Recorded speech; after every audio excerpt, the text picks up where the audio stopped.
இப்ப நம்ம சாப்பிடக்கூடிய உணவு முழுசா கட் பண்ணாம அவதியா கவனம் இல்லாம சாப்பிடுறோம் அப்படின்னம்னா அந்த உணவோட உமிழ்நீர் கலந்திருக்காது. இப்ப தண்ணி இல்லாம நம்ம சட்னி அரைக்கிற மாதிரி, அப்ப அது நல்லா அரைபடாம உள்ள போறப்போ வயிற்றுக்குள்ள போய் நம்மளுக்கு பல் கிடையாது. வயிற்றுல போய் மறுபடியும் அதனால அரைப்பட முடியாது. அப்ப என்ன ஆகும்னா செரிமானம் ஆகாம சுவை மாறும் வரைக்கும், அதாவது நன்கு மென்று, அதாவது நல்லா சுவை மாறுற அளவுக்கு கூழ்மமா வாயில மென்னு சாப்பிட்டீங்கன்னாக்கா இந்த மற்ற ப்ராசஸ் எல்லாமே இனிஷியேட் ஆகும். நீங்க வாயில நல்லா சவைச்சு கரைச்சு கொடுக்கல அப்படின்னம்னா உங்களுடைய வயிற்றுக்குள்ள அமிலம் அதை விட ஹை கான்சன்ட்ரேட்டடா ப்ரொடியூஸ் ஆகும். முலாம்பழத்தை தனியா சாப்பிடணும், தர்பூசணிய தனியா சாப்பிடணும். இந்த பழங்கள் எதோட சேர்த்திட்டீங்கனாலும் கம்மியான அளவுக்கு ஆசிட் இருக்கிறதுனால இதனால மற்ற உணவுகளையும் செரிக்க விடாது. இது ஒரு மோர் மாதிரி. அதனால இந்த பழங்களை வேற எந்த பழத்தோடையும் கம்பைன் பண்ணி சாப்பிட்றது நல்லது கிடையாது. நிறைய பேர் பழங்கள் சாப்பிட்றதுனால ப்ளோட் ஆகுது அப்படின்னா இதுதான் முக்கியமான காரணம். Wrong combination.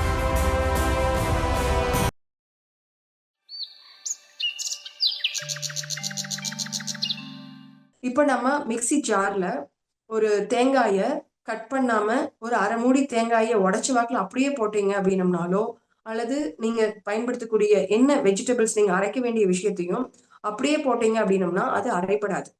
என்ன பண்ணுவோம், நம்ம சின்ன சின்ன பீசஸா கட் பண்ணி போடுவோம். தேங்காய் அப்படின்னம்னா துருவி போட்டோம்னா இன்னும் சீக்கிரமா நல்லா ஃபாஸ்டா அது அரையும், அல்லது கட் பண்ணி போடுவோம். அதே மாதிரி தண்ணி ஊத்துனோம்னா நல்லா அரைப்படும். நான் சட்னி ஏதாவது பண்றீங்க, தண்ணி ஊத்தாம இது பண்ணீங்கன்னா அரைஞ்சிருக்காது. அப்ப என்ன பண்ணுவோம், கொஞ்சம் கொஞ்சமா தண்ணி ஆட் பண்ணி நம்ம அரைப்போம். ஸோ அந்த மாதிரி நம்மளுடைய வயிற்றுக்குள்ள போகக்கூடிய உணவுகள் கட் பண்ணி நல்லா அரைச்சு ஒரு கூழ்மமா உள்ள போயிடுச்சு அப்படின்னம்னா நம்மளுடைய வயிறு செரிமானத்துக்கு ரொம்ப எளிமையா இருக்கும். இப்ப நம்ம சாப்பிடக்கூடிய உணவு முழுசா கட் பண்ணாம அவதியா கவனம் இல்லாம சாப்பிடுறோம் அப்படின்னம்னா அந்த உணவோட உமிழ்நீர் கலந்திருக்காது. இப்ப தண்ணி இல்லாம நம்ம சட்னி அரைக்கிற மாதிரி, அப்ப அது நல்லா அரைபடாம உள்ள போறப்போ வயிற்றுக்குள்ள போய் நம்மளுக்கு பல் கிடையாது. வயிற்றுல போய் மறுபடியும் அதனால அரைப்பட முடியாது, கட் பண்ண முடியாது.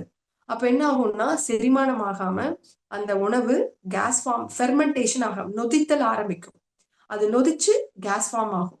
அதுக்கப்புறம் அது மட்டும் இல்ல, வயிற்றுக்குள்ள சிறுகுடலுக்குள்ள போனா அப்சார்ப் ஆக முடியாது. அப்சார்ப் ஆகி நல்ல சத்தெல்லாம் உறிஞ்சப்பட்டு கெட்டதெல்லாமே பெருங்குடலுக்கு தள்ளப்படணும். ஆனா இங்க சிறுகுடல்ல கன்ஃபியூஷன். இது நல்ல சத்துன்னு சொல்லிட்டு உறிஞ்சவும் முடியல, இது ஒண்ணுமே இல்லைன்னு சொல்லிட்டு பெருங்குடலுக்கு அனுப்பவும் முடியல. அப்ப சிறுகுடலை தேங்குறப்போ சிறுகுடல் பெருசாக ஆரம்பிக்கும். அதாவது அதுல கேஸ் ப்ரொடியூஸ் ஆகும். அது வெளியில கெட்டதை நினைச்சு தள்ளவும் முடியல, நல்லதை நினைச்சு உறிஞ்சவும் முடியல. உறிஞ்சுறதுக்கு அது ஸ்மால் மாலிகுலர்ஸ் மாறல. இப்ப நம்ம ஒரு சொட்டு ரத்தம் எடுத்தீங்க அப்படின்னம்னா அந்த ஒரு சொட்டுல மட்டுமே 7 லட்சம் செல்கள் இருக்கு. ஒரே ஒரு சொட்டு நீங்க ஒரு கையில இது பண்ணி ஒரு சொட்டு இப்படி விட்டீங்க அப்படின்னா அந்த ஒரு சொட்டு எவ்வளவு பெருசு இருக்குன்னு உங்களால கற்பனை பண்ண முடியும். அந்த ஒரு சொட்டுக்குள்ள 7 லட்சம் செல்கள் இருக்கு. 4 லட்சத்துக்கும் அதிகமான சிவப்பணுக்கள் இருக்கு. 3 லட்சத்துக்கும் அதிகமான ரத்த தட்டுக்கள் இருக்கு. இதுவே 7 லட்சம். வெள்ளை அணுக்கள் பாத்தீங்கன்னா ஒரு 10,000க்கு பக்கம் இருக்கும். சோ இப்ப இத்தனை செல்கள் ஒரு சொட்டுல, அப்ப எவ்வளவு பெருசு இருக்கும் செல்லு? கண்ணுக்கே தெரியாத அளவு இருக்கும். அந்த செல்லுக்குள்ள கண்ணுக்கு தெரியுற இட்லி, தோசை, பிரியாணி, சப்பாத்தி இது அத்தனையும் உள்ள நுழையணும். அப்ப அது என்னவா மாறணும், இந்த அளவுக்கு சின்னதா ஸ்மால் மாலிகூல்ஸா அந்த ஒரு செல்லுக்குள்ள நுழையிற அளவுக்கு, அந்த லட்ச செல்களுக்குள்ள நுழையிற அளவுக்கு சின்ன மாலிகூல்ஸா கன்வெர்ட் பண்ணணும். அப்படி கன்வர்ஷன், அதுக்கு பேரு தான் டைஜஷன். அந்த டைஜஷனுடைய ஃபர்ஸ்ட் விஷயம், நீங்க பண்ணக்கூடிய விஷயம் பாத்தீங்கன்னா நல்லா மென்னு சாப்பிடுறது.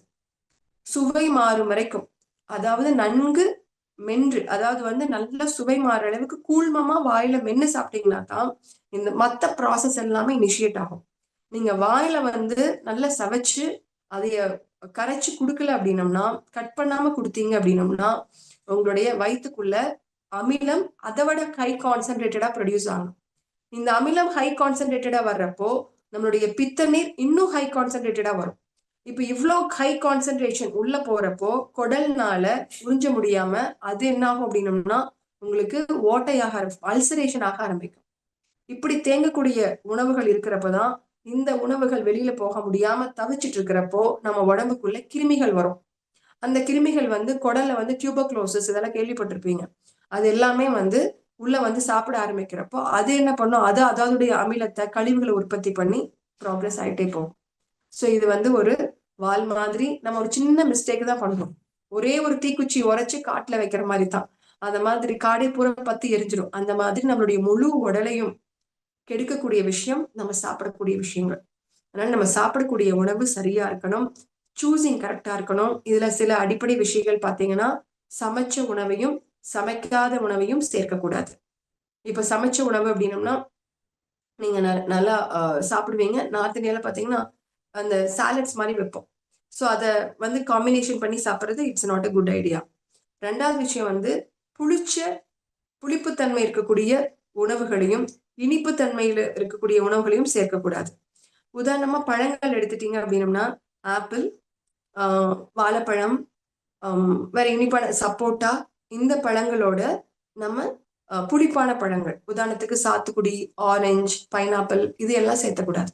இதெல்லாம் வந்து சோர் ஃப்ரூட் அப்படின்னு சொல்லுவோம். இதோடைய பிஹெச் பார்த்தீங்கன்னா ரொம்ப கம்மியான பிஹெச், ஹை அசிடிக். இதே இது இந்த ஸ்வீட் ஃப்ரூட்ஸ் வந்து கொஞ்சம் ஜாஸ்தியா இருக்கும். அதை விட நம்ம இன்னைக்கு நிறைய பேர் தர்பூசணி வந்து சாப்பாட்டோட சேர்த்து பழகிறோம். ஸோ இந்த தர்பூசணி ரொம்ப ரொம்ப அல்கலைன் ஜூஸ் அதுல வந்து ரொம்ப ஜாஸ்தி. அதனால என்ன ஆகும் அப்படின்னா அது செரிக்க முடியாது. அதனால எப்பவுமே நம்ம தர்பூசணியோ முலாம்பழத்தையோ எந்த பழங்களோடையும் சேர்த்தாம இருக்கிறது நல்லது. முலாம்பழத்தை தனியா சாப்பிடணும், தர்பூசணிய தனியா சாப்பிடணும். இந்த பழங்கள் எதோட சேர்த்திட்டீங்கனாலும் இது வந்து ரொம்ப கம்மியான ஜூஸ் இருக்கிறதுனால, கம்மியான அளவுக்கு ஆசிட் இருக்கிறதுனால இதனால மற்ற உணவுகளையும் செரிக்க விடாது. இது வந்து ஒரு மோர் மாதிரி. அதனால இந்த பழங்களை வேற எந்த பழத்தோடையும் கம்பைன் பண்ணி சாப்பிட்றது நல்லது கிடையாது. நிறைய பேர் பழங்கள் சாப்பிட்றதுனால ப்ளோட் ஆகுது அப்படின்னம்னா இதுதான் முக்கியமான காரணம், ராங் காம்பினேஷன். அதே மாதிரி பழங்கள்ல நீங்க பழுக்காத பழத்தை சாப்பிட்டீங்கன்னா அது ஹைலி பாய்சனஸ். இன்னைக்கு நிறைய பேர் வாழைப்பழத்தை வந்து சாப்பிடுறது நல்லா அந்த காம்பு வந்து பச்சை கலரா இருக்கையிலேயே நம்ம சாப்பிட்றோம். ஒரு வாழைப்பழம் அல்லது பழங்கள் இன்னைக்கு ஆப்பிள் எல்லாம் பாத்தீங்க அப்படின்னம்னா 1 மாசம் கூட நம்ம வச்சுக்கிற மாதிரி இருக்கு. அப்போ எவ்வளவு முன்னாடியே அதை பறிப்பாங்க. சோ எந்த பழமுமே பழுத்து கனியிறப்பதான் அதுல இருக்கக்கூடிய ஸ்டார்ச் சுக்ரோஸா மாறும், குளுக்கோஸா மாறும். இந்த ஸ்டார்ச் அப்படியே ஒரு ஃபுல், அதாவது வந்து ஸ்டார்ச் அப்படிங்கிறது பல கூட்டு சர்க்கரை. இந்த ஸ்டார்ச் வந்து பழம் பழுக்க பழுக்குதான் அது வந்து அந்த கூட்டு சர்க்கரை காம்பினேஷனா இருக்கிறது வந்து பிரியும். அப்படி பிரிஞ்சு அந்த ஒரு செல்லுக்குள்ள நுழையக்கூடியதா மாறும். அப்படி இல்லாம அந்த கூட்டு சர்க்கரை இருந்ததுன்னா அந்த செல் வந்து உள்ள நுழையாது. அப்படி கூட்டு சர்க்கரை நுழைய முடியாது. அப்படி பழங்கள்ல நிறைய சமயங்கள்ல நம்ம பழுக்காத பழம் சாப்பிட்டோம்னாலும் நம்மளுக்கு கேஸ் ட்ரபிள் வரும். இந்த கேஸ் ட்ரபிள் நான் சொன்ன அடுத்தடுத்த அந்த கான்சிக்வன்சஸ்க்கு போகும். அடுத்தடுத்த தொடர்ச்சியான மற்ற விஷயங்களுக்கு பிரச்சனை ஆகும். மூச்சு திணறல் ஆகிறது, ஹார்ட்ல பிரச்சனை ஆகுறது, கை உளைச்சல் ஆகிறது, கான்ஸ்டிபேஷன் ஆகிறது, கால் உளைச்சல் ஆகிறது, கால் குடையிறது, வெரிகோஸ் வெயின், இது எல்லாத்துக்கும் காரணம் wrong combinations and wrong choice. நம்ம எப்படி நம்ம ஃபுட்டை சூஸ் பண்றோங்கிறது. ஸோ இப்போ உதாரணத்துக்கு வாழைப்பழம் எடுத்துட்டீங்கன்னா நல்ல கனிஞ்சு பழமா இருக்கணும். ஈவன் நேந்திரம் பழமெல்லாம் பாத்தீங்க அப்படின்னா நல்லா கருப்பா இருக்கும் அந்த தோல். ஸோ அந்த பழம் தான் வந்து உள்ளுக்குள்ள நல்லா எல்லோயிஷ், ஒரு ஆரஞ்சு எல்லோயிஷ் டிண்ட் வரும். ஸோ அந்த பழம் வந்து easy to digest. So even ulcer இருக்கிறவங்களுக்கு நல்ல பழுத்த பழம் சாப்பிட்டோம்னா ரொம்ப கம்ஃபர்டா இருக்கும். பிகாஸ் ஆஃப் அதோடைய soft and high concentrated glucose and sucrose கிடைச்சதுன்னா இமீடியட்டா பாடிக்கு சப்ளை ஆகும். ஸோ பழங்கள் பழம் மேல வந்து தோல் கருப்பா இருந்தா கூட நீங்க பிரிச்சு பாருங்க. அதுல வந்து ஓரளவுக்கு பழம் வந்து நல்ல கரெக்டான பொசிஷன், அதாவது வந்து அந்த அதாவது வந்து கெட்டு போயிருக்க கூடாது, ஆனா நல்லா பழுத்து இருக்கணும். அது ஒரு சின்ன ஒரு கவனம் தான். அதை கவனிச்சு பாத்தீங்கன்னா உங்களால எக்ஸ்பீரியன்ஸ் பண்ணீங்கன்னா உங்களுக்கு தெரியும். ஸோ பழுத்த பழம் சாப்பிடணும், காயான பழங்கள் சாப்பிடக்கூடாது. இதுக்கு மெயினா பாத்தீங்கன்னா அந்த காம்பு பச்சை இல்லாம நல்லா மஞ்சள் அடிச்சிருக்கணும், இது கவனிக்கணும். அடுத்த விஷயம் பாத்தீங்கன்னா புளிப்பான பழத்தையும் பாலையும் சேர்த்து இன்னைக்கு நிறைய பேர் மில்க் ஷேக் குடிக்கிறோம். ரொம்ப எனக்கு வினோதமா இருந்துச்சு. பைனாப்பிள் மில்க் ஷேக்னு சொல்லிட்டு கல்யாண வீடுகள்ல கொடுக்குறாங்க. பைனாப்பிள் மில்க் ஷேக், பைனாப்பிள் அப்படிங்கிறது புளிப்பு. இப்ப சாதாரணமா நம்மளுடைய பால்ல கொஞ்சம் ஒரு 1/4 மூடி நீங்க எலுமிச்சம்பழம் விட்டீங்க அப்படின்னா திரிஞ்சு போயிடும். ஆனா இன்னைக்கு பைனாப்பிள் அப்படிங்கிறதும் இது வந்து எலுமிச்சம்பழத்தோடைய சேம் வெரைட்டி. ஸோ இன்னைக்கு பைனாப்பிளையும் பாலையும் போட்டு அதையே மில்க் ஷேக் கொடுக்குறப்போ வயிற்றுக்குள்ள போய் கர்ட்லிங் ஆகும், அது வந்து கேர்டா மாறும், அது பிரிஞ்சு போயிடும். ஸோ இது வந்து அதிகமான அளவுக்கு கெடுதல் பண்ணி ஸ்கின்னுக்கு எக்ஸிமா, ஸ்கின் இஷ்யூஸ் கொடுக்கறதுக்கு முக்கியமான காரணமா இருக்கு. அதனால பால் வந்து முடிஞ்ச அளவுக்கு புளிப்பான பழங்களோட சேர்த்துறது அவ்வளோ நல்லது கிடையாது. இன்னைக்கு ஆப்பிளே புளிப்பான ஆப்பிள் வருது. ஸோ மில்க் ஷேக்ல புளிப்பான ஆப்பிளை போட்டீங்கனாலும் வயிறு கெட்டு போயிடும். இன்னைக்கு ஆப்பிள் வந்து பழுக்காத ஆப்பிளை சாப்பிட்டோம்னா வயிறு கெட்டு போயிடும். அதனால பழங்களை வந்து பழங்கள் சாப்பிட்றது ரொம்ப ரொம்ப நல்லது. ஆனா ரைட் சாய்ஸ், அதாவது வந்து சரியான பழங்களை தேர்வு செஞ்சு ப்ராப்பர் காம்பினேஷனோட சாப்பிட்றது மிக முக்கியம். அதே மாதிரி வெஜிடபிள்ஸ்ல வந்து நீங்க காம்பினேஷன் ஆஃப் வெஜிடபிள்ஸ் சாப்பிடலாம். அந்த வெஜிடபிள் சூஸ் பண்ணையில நல்லா அந்த எலும்பா இருக்கக்கூடிய வெஜிடபிளா வாங்கணும். எலும்பு அப்படின்னா டெண்டர், பிஞ்சா இருக்கிறது. நம்ம வெள்ளரி பிஞ்சு, ஆனா இன்னைக்கு வெள்ளரிக்காய் பார்த்தீங்கன்னா நல்ல மொத்தனமான வெள்ளரிக்காய் வருது. நல்ல பெரிய அது. நாங்க இங்க ஊர்கள் எல்லாம் சொல்லுவாங்க, அதுக்கு பேரு விஷ வெள்ளரின்னு சொல்லுவாங்க. கிர்கின்ஸ் வெள்ளரின்னு பேர் அந்த வெள்ளரி. ஃபாரின்ல வந்து அது ஊறுகாய் போடுறதுக்காக பயன்படுத்தக்கூடிய ஒரு வெள்ளரிக்காய். அது கூட வந்து இவ்வளோண்டு இருக்கிறப்பதான் அது வாங்குவாங்க. அந்த வெள்ளரிக்காய் வந்து இவ்வளோண்டு சைஸ் தான் இருக்கணும். ஆனா இதை விட பெருசா இருந்துச்சுன்னா அது ரிஜெக்டட். அது வந்து third quality, fourth quality. So அதைய வந்து நம்ம இன்னைக்கு மார்க்கெட்ல பாக்குறோம், அதிகமான அளவுக்கு மார்க்கெட்ல இருக்கு. அந்த வெள்ளரிக்காய் தான் நம்ம சாலடுக்கு பயன்படுத்துறோம். ஸோ இந்த வெள்ளரிக்காய் வந்து முற்றிய வெள்ளரிக்காய். இந்த வெள்ளரிக்காய் பயன்படுத்துறது அவ்வளவு நல்லது கிடையாது. வெள்ளரிக்காய் பிஞ்சு அப்படிங்கறதா நம்ம பாட்டு கூட ஒண்ணு வரும். வெள்ளரிக்காய் பிஞ்சு வித்து கூட ஏதோ ஒரு பாட்டு எனக்கு கேட்ட ஞாபகம் இருக்கு. சோ அதுல கூட பிஞ்சு தான் வருது. சோ பிஞ்சு சாப்பிட்றப்ப ரொம்ப நல்லது. அதே மாதிரி பீர்க்கங்காய் பிஞ்சு, புடலங்காய் பிஞ்சு, மேராக்காய் பிஞ்சு, இது எல்லாமே வந்து பிஞ்சா இருக்கிறப்போ அந்த மேல் தோல் பாத்தீங்கன்னா ஹார்டா இருக்காது. அந்த ஹார்ட் மேல் தோல் செல்லுலோஸ் அப்படின்னு பேரு. அந்த காயில வந்து விதை உருவாக ஆரம்பிச்சிருச்சுன்னா அந்த விதை அப்படிங்கிறது அது அடுத்த தலைமுறை. அப்ப அடுத்த தலைமுறைய பாதுகாத்து அடுத்த தலைமுறை வளர்க்கணுங்கிறதுக்காக அந்த விதையை பாதுகாக்கிறதுக்காக நம்மளெல்லாம் எப்படிங்க, நம்ம உள்ளுறுப்புகளுக்கு மேல தோல் இருக்கு. அந்த மாதிரி அந்த உள்ள இருக்கிற விதையை பாதுகாக்கிறதுக்காக அந்த காய் வந்து அதிகமான அளவுக்கு ப்ரொடெக்ஷனை அதிகப்படுத்தும். அப்ப ப்ரொடெக்ஷன் அதிகப்படுத்துறப்போ மேல் தோல் வந்து கடினமாக ஆரம்பிக்கும். அதுல வந்து செல்லுலோஸ் வர ஆரம்பிக்கும், நார் பாய ஆரம்பிக்கும். இப்ப வெண்டைக்காயில எல்லாம் பாத்தீங்கன்னா கொஞ்சம் முத்தி போச்சுனாலே நம்ம வெட்ட மாட்டோம். ஆனா இன்னைக்கு வந்து முத்தி போயிடுச்சு அப்படின்னம்னா அது பொரியலா பயன்படுத்த வேண்டாம், சாம்பாருக்கு பயன்படுத்திக்கலாம்னு சொல்லிட்டு சில பேர் போடுறோம். So it is not right. நீங்க மென்னிங்க அப்படின்னம்னா அதுல வந்து நார் வருது அப்படின்னம்னா அந்த காய் ஹெவி டு டைஜஸ்ட். அதே மாதிரி பீர்க்கங்காய், புடலங்காய், பாவக்காய், எந்த காயா இருந்தாலும் முற்றிய காய்கள் தவிர்க்கிறது ரொம்ப நல்லது. ஆனா பழங்கள்ல பாத்தீங்கன்னா நல்ல பழுத்த பழமா, முற்றிய பழமா, நல்லா தேர்ச்சியான நல்ல பெரிய பழமா நம்ம சூஸ் பண்ணணும். ஸோ ரெண்டுக்கும் டிஃப்ரென்ஸ் இருக்கு. இதை கவனிச்சு வாங்குங்க. பழத்தையும் காயையும் மிக்ஸ் பண்ணக்கூடாது. பழம் வந்து ஹெவி, அதாவது வந்து அதுல இருக்கக்கூடிய ஃபைபர் கண்டென்ட் ரொம்ப ஜாஸ்தி, அதுல குளுக்கோஸ் கண்டென்ட் ரொம்ப குறைவு. ஆனா ஃப்ரூட்ஸ்ல பாத்தீங்கன்னா ஹை குளுக்கோஸ் கண்டென்ட். அதனால அதோடைய அப்சார்ப்ஷன் டைம் வேற, காய்களுடைய அப்சார்ப்ஷன் டைம் வேற. ஸோ அதனால காய்களையும் பழங்களையும் சேர்த்த வேண்டாம். ஸோ அதே ரைட் சாய்ஸஸ் என்ன அப்படின்னு பாத்தீங்கன்னா, சாப்பாடு எடுத்துட்டீங்க அப்படின்னா சாப்பாடும் காயும் இட்ஸ் பெஸ்ட் காம்பினேஷன். இப்போ நீங்க வந்து உதாரணத்துக்கு ஒரு பீக்கங்காய் கடையல் அண்ட் ரைஸ் பெஸ்ட் காம்பினேஷன். பொரியல் வித் சாதம் பெஸ்ட் காம்பினேஷன். பொரியல் வித் நம்ம இது மோர் சாதம் பெஸ்ட் காம்பினேஷன். ஸோ இதெல்லாம் போகலாம். இதே இது வந்து நீங்க ரச சாதத்துக்கு கீரை பொரியல் வச்சுக்கலாம். பட் மோர் சாதம் அல்லது தயிர் சாதத்துக்கு வச்சுக்க கூடாது. அதே மாதிரி நிறைய பேர் எக்கு சாப்பிட்றவங்க மோர் சாதத்தோ சாப்பிட்டோம் அப்படின்னம்னா it is heavy to digest again. So நிறைய நம்ம ஹெவியான பருப்பு ஐட்டங்கள் இதெல்லாம் சாப்பிட்றப்போ தயிர் தவிர்க்கிறது ரொம்ப நல்லது. ஏன்னா பருப்பு வந்து ஹெவி டு டைஜஸ்ட். இதுக்கு வந்து நம்ம தயிர் சாப்பிட்றோம் அப்படின்னம்னா அதுவும் வந்து அந்த ஹெவியா டைஜஸ்ட் ஆக வேண்டிய ஹை ஆசிட் ப்ரொடியூஸ் பண்ண வேண்டியதை தயிர் சாப்பிட்டோம் அப்படின்னா அது மந்தப்படுத்திடும். அதனால it is not a good combination. Night அதே மாதிரி லேட் நைட்ல சாப்பிட்டீங்க அப்படின்னம்னாலும் அப்ப வந்து உங்களுடைய பாடியில ஃபயர் இருக்காது. இப்ப வந்து சூரிய வெளிச்சம் வந்து ஒரு 6:30 மணிக்கு குறைய ஆரம்பிக்கும். அந்த சமயத்துக்கு மேல நம்ம வந்து ஹெவியான ஃபுட்டு சாப்பிட்டோம் அப்படின்னம்னா அந்த ஃபுட்டு வந்து டைஜஸ்ட் ஆகாம அது ஃபெர்மெண்டேஷனுக்கு போக ஆரம்பிக்கும். அதனால நைட் டைம்ல ரொம்ப லைட்டான ஃபுட்டு, ஆவியில வேக வச்ச மாதிரி, மேபி இட்லி எடுத்துக்கலாம், அல்லது அவல் மாதிரி எடுத்துக்கலாம், கோதுமை ரவை உப்புமா எடுத்துக்கலாம், இடியாப்பம், இந்த மாதிரி வெரி லைட் ஒரு ஆவியில வேக வச்ச உணவுகள் எடுக்கிறப்போ அந்த உணவுல ஈஸியா ஆல்ரெடி அது டைஜஸ்டட் ஃபார்ம்ல இருக்கும். வேக வச்சிருக்கிறதுனால அதுல நல்ல ஹீட் இருக்கும். அந்த உணவுகளை சூடா கொஞ்சம் கொழகொழப்பா நீர்த்தன்மை இருக்கிறப்ப சாப்பிட்றப்போ அது ஈஸி டு டைஜஸ்ட். நைட்டு வந்து நல்ல ட்ரையான தோசையை சுத்தி அல்லது சப்பாத்தி, ரொம்ப ட்ரை சப்பாத்தி, அதுக்கு வந்து அந்த மாதிரி இல்லாம முடிஞ்ச அளவுக்கு லிக்விடா இருக்கிற மாதிரி சூப் மாதிரி எடுக்கிறது பெஸ்ட் சாய்ஸ். நல்ல சூடா, நல்ல இஞ்சி, புதினா, கொத்தமல்லி, லெமன் ஜூஸ் எல்லாம் போட்டு நல்ல ஒரு சூப் குடிக்கிறீங்க அப்படின்னா it's best choice. So soup நல்ல ஹெவி சூப்ஸ், இப்போ வந்து நிறைய தின் சூப்பா இல்லாம திக் சூப், அந்த மாதிரி மாசோட இருக்கிற மாதிரி, இப்போ வெஜிடபிள்ஸ் எல்லாம் வேக வச்சு மிக்சியில் அரைச்சிங்க அப்படின்னா திக்னஸ் வந்துடும்.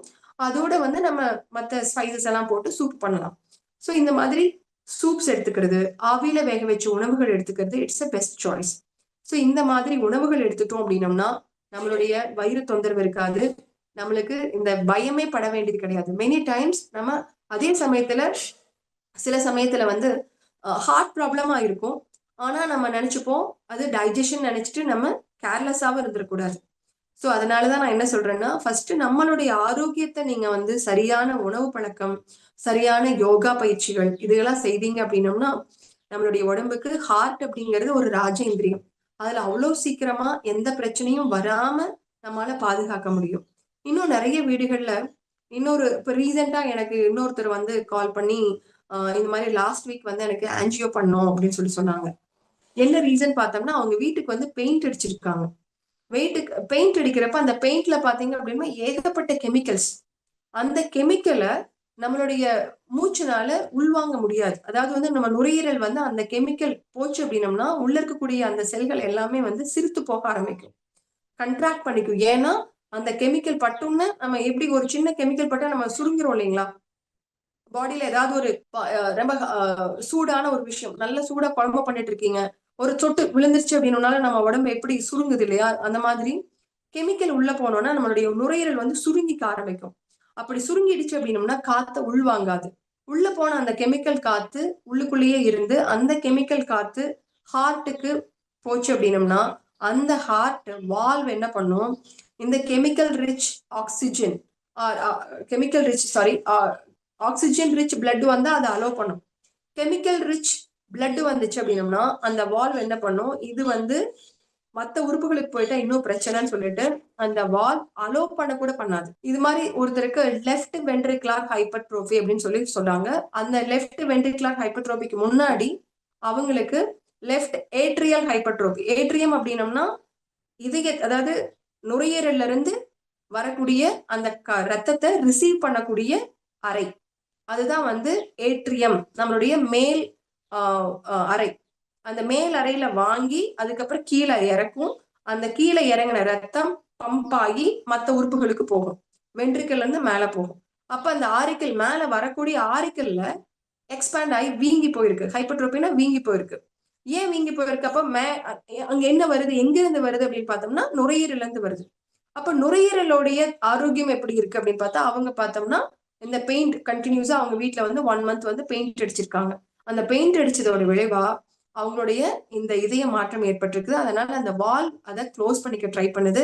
இந்த வால் க்ளோஸ் பண்றதுனால அவங்களுக்கு வந்து ஹார்ட்ல வந்து வால்வு ப்ராப்ளம் ஆயிருக்குது. வால்வு ரீப்ளேஸ் பண்ணணும், இதுக்கு வந்து சர்ஜரி பண்ணணும் அப்படின்னு சொல்றாங்க. ஸோ இது பண்ணியாச்சு. பட் இது வந்து லாஸ்ட் நடந்தது. ஆனா இதுக்கு முன்னாடி எனக்கு வந்து ஒரு பேஷண்ட் வந்திருந்தாங்க ஆல்மோஸ்ட் ஒரு 2 இயர்ஸ்க்கு முன்னாடி. அந்த பேஷண்ட்டுக்கு வந்து ஒரு 21 நாள் நாங்க என்ன பண்ணோம்னா இதே கண்டிஷனு ரைட் வென்ட்ரிக்கல் ஹைப்பர்ட்ரோபி, அது சாரி லெஃப்ட் வென்ட்ரிகுலர் ஹைப்பர்ட்ரோபி, அதுக்கு வந்து முன்னாடி ஏட்ரியல் ஹைப்பர்ட்ரோபி, மேல் அறையில வீக்கமாயிருக்கு. ஸோ இதெல்லாம் அவங்க டீட்டெயில் கேட்குறப்ப அவர் வந்து தோட்டத்துல வந்து வெண்டைக்காய், வெங்காயம் இதெல்லாம் வெள்ளாம பண்றாங்க. இந்த வெண்டைக்காய் வெள்ளாமை அப்படின்னம்னாலே கட்டாயமா எவ்ரிடே அவங்க வந்து மருந்து அடிக்கிறோம். ஏன்னா அதுல பயங்கரமா பூச்சி வரும். அதனால பூச்சிக்கொல்லி மருந்து, ஏன்னா பூச்சி ஓட்டை இருந்துச்சு அப்படின்னம்னா வெண்டைக்காய் சாப்பிட மாட்டாங்க, வாங்க மாட்டாங்க. அதனால கட்டாயமா வேற வழி கிடையாது. இன்னைக்கு விவசாயிகள் அப்படிலாம் பண்ணாதான் நம்ம மார்க்கெட் நம்மளே நல்லா இருந்தா தான் நம்ம சூஸ் பண்றோம். ஸோ அதனால அவங்க அதை ப்ரொடெக்ட் பண்றதுக்காக மருந்து அடிச்சு தான் தீரணும், மருந்து அடிக்கிறாங்க. அந்த மருந்து அடிக்கிறப்போ இவர் கூட இருந்து தண்ணி ஊத்துறது, அந்த மருந்து ஸ்ப்ரேயருக்கு வந்து தண்ணி ஊத்தி கொடுக்கணும், ஒருத்தர் ஸ்ப்ரே பண்றவர் அடிச்சுட்டு போவாரு. விவசாயம் பண்றவங்களுக்கு இதெல்லாம் தெரியும். ஸோ அதுல வந்து என்ன ஆகுது, அந்த மருந்துடைய வாசனை, அந்த ஸ்ப்ரே பண்றப்ப ஏற்படக்கூடிய அந்த வாசனை இன்ஹேல் பண்ணி அவருடைய ஹார்ட் ப்ராப்ளம் ஆயிருக்கு. அப்ப நான் சொன்னேன் நம்ம மருத்துவமனையில வந்து ஒரு 21 நாள் கம்ப்ளீட்டா இங்க வந்து கம்ப்ளீட்லி ஃப்ரெஷ் ஏர் இருக்கும், நிறைய பூச்செடிகள் இருக்கும். ஸோ அதனால இந்த என்விரான்மெண்ட்ல கொஞ்ச நாள் இருங்கன்னு சொல்லிட்டு ஒரு 21 டேஸ் இருந்தாரு.